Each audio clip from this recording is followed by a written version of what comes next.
Bonjour à toutes et à tous, nous sommes Océane et Candice, deux élèves du lycée Adam de Craponne en classe de terminale RQ, accueil, relations, clients et usagers à Salon de Provence.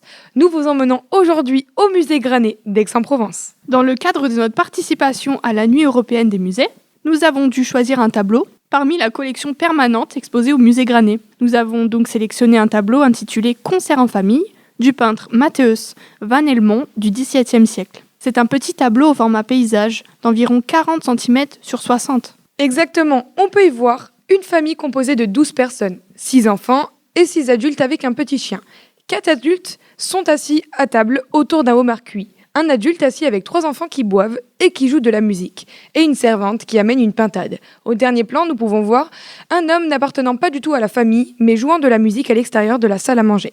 Regarde le homard, il est au centre du tableau et il est rouge vif. Effectivement, on peut voir aussi une zone de lumière autour du homard grâce à la fenêtre. La nappe est blanche, tout comme la robe du nourrisson. As-tu remarqué aussi que les enfants ne mangent pas en même temps que leurs parents ? J'ai remarqué ça et je me suis posé la question.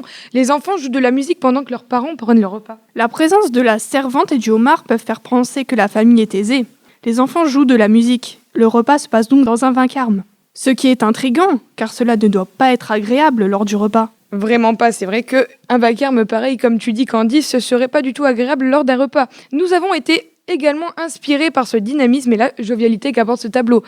Comme tu dis, le vacarme. Notre curiosité nous a amenés à rechercher ce qui se passait dans cette famille. À partir de ce constat, pour représenter le tableau, on a décidé d'effectuer une comparaison de leur époque, donc c'est-à-dire du XVIIe siècle, et de notre génération aujourd'hui, donc le XXIe siècle. Effectivement, si on compare avec les jeunes d'aujourd'hui du XXIe siècle et du XVIIe siècle, c'est vraiment la nuit et le jour.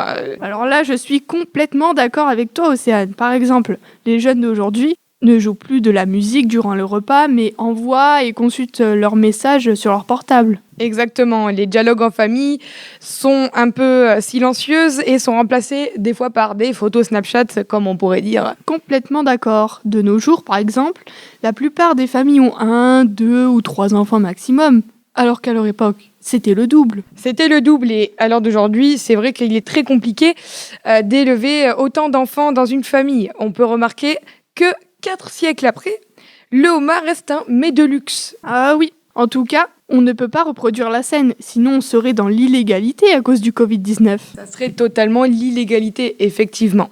Enfin, nous espérons vous avoir donné envie d'aller voir ce magnifique tableau dès la réouverture du musée Granet d'Aix-en-Provence. Merci à vous. Au revoir. Au revoir.